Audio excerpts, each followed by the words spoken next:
As this institute has grown, so too has the body of evidence, showing that when women participate in peacemaking and peacekeeping, we are all safer and more secure.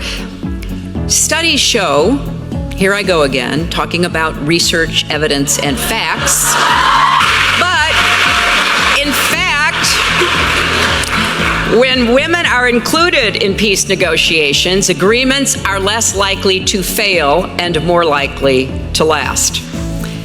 And we know that women's rights and physical safety are often the very first targets of fundamentalists.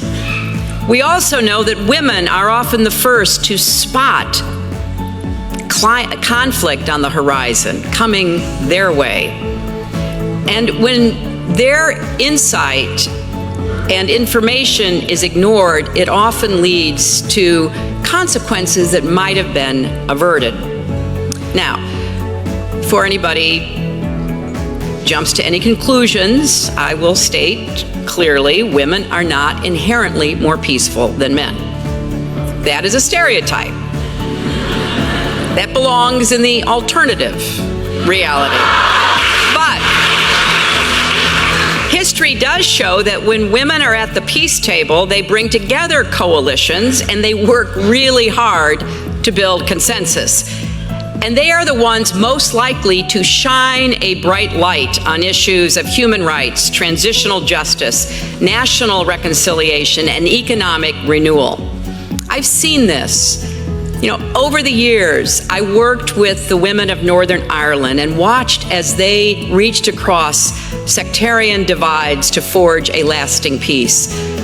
And when that process started back in the 90s, who would have ever predicted that Martin McGuinness, who just passed away, would ever shake hands with Queen Elizabeth? We've seen the women of Liberia force an end to a bloody civil war.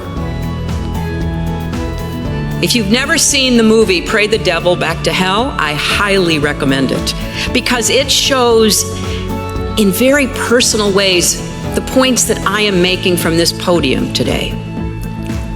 The women of Liberia went to where the men had been talking about ending the conflict for weeks and weeks, a hotel in Ghana, and they surrounded it and they would not leave. They wouldn't let those who had met to negotiate the peace out of a window or a door until they came to agreement.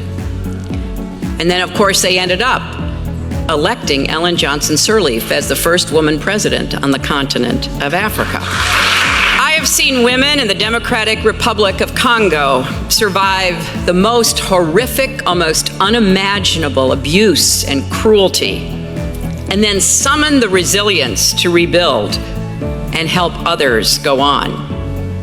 And in Colombia, which you will hear much more about in a few minutes, a country whose trajectory I have followed intently for years, we've seen women organize, agitate, and negotiate to help bring to a close more than 50 years of bloodshed. While conflict raged and efforts to stop the violence failed, women not only took their places at the table, they opened up the peace process to women across Colombia and urged over and over again that all parties not walk away until they reached an agreement. So if we are to build more just, free, and peaceful countries, and indeed a world, it's not enough just to pay lip service to empowering women. We have to take seriously their concerns and give them the tools to be equal partners in helping to shape the world they inhabit.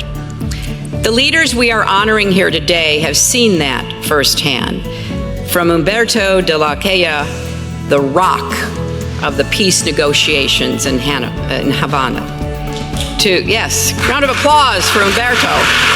Maria Paulina Riveros, one of two women appointed to represent the Colombian government in the talks.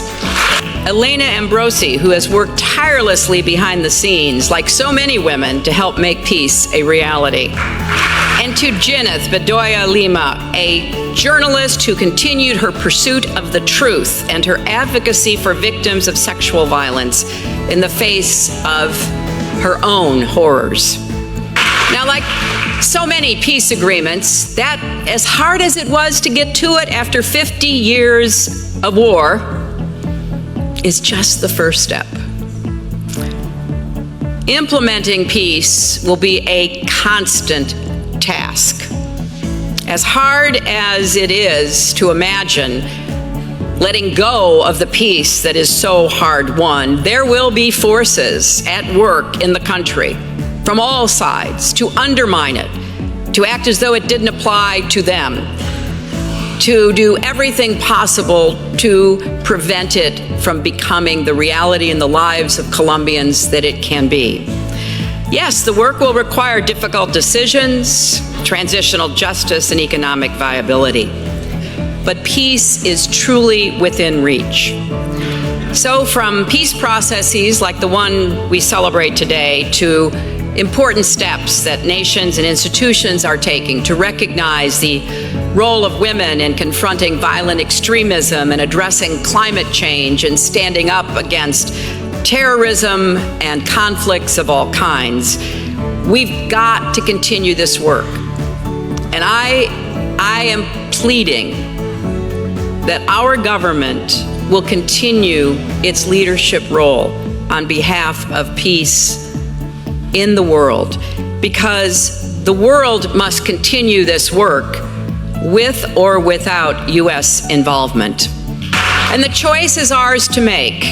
In this complicated, interconnected, interdependent world of ours, it's not as though you can pick one or two, three things that you say, well, that's all I'm going to work on. Events move too quickly. Borders dissolve in the face of pressures.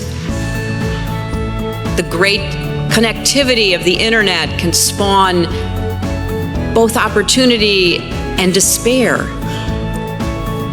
So we have to ask, will we be left behind, or will we continue to lead the way? I hope the answer is that we will do whatever it takes to make our country and the world stronger and more secure.